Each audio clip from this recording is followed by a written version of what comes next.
Lukas 1 ayat 1-20. Pendahuluan. Theophilus yang mulia, banyak orang telah berusaha menyusun suatu berita tentang peristiwa-peristiwa yang telah terjadi di antara kita, seperti yang diteruskan kepada kita oleh mereka, yang dari semula adalah saksi mata dan pelayan firman. Setelah aku menyelidiki segala peristiwa itu dengan seksama dari asal mulanya, aku mengambil keputusan untuk membukukannya dengan teratur bagimu, supaya engkau dapat mengetahui bahwa segala sesuatu yang diajarkan kepadamu sungguh dapat dipercaya.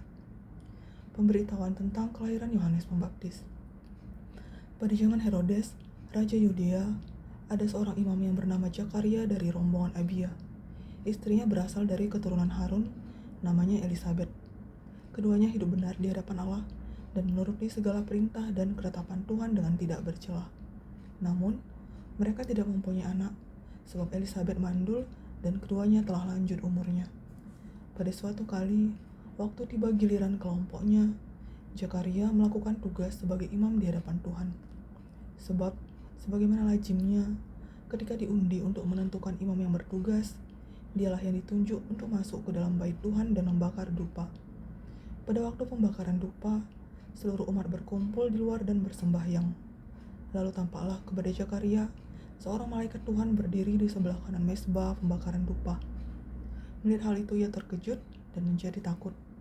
Namun, malaikat itu berkata kepadanya, "Jangan takut, hai Zakaria, sebab doamu telah dikabulkan. Elisabet istrimu akan melahirkan seorang anak laki-laki bagimu, dan engkau harus menamai dia Yohanes.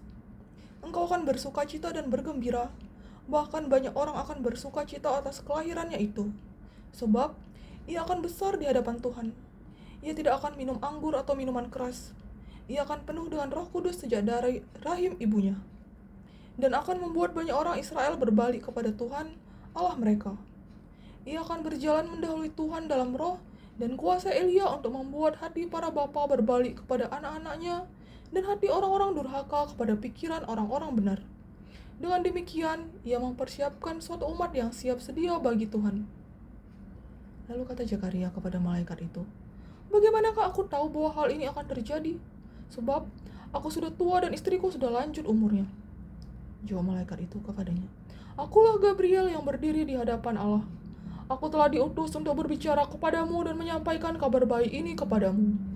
Sesungguhnya engkau akan menjadi bisu dan tidak dapat berkata-kata sampai hari ketika semuanya ini terjadi, karena engkau tidak percaya kepada perkataanku yang akan dipenuhi pada waktunya."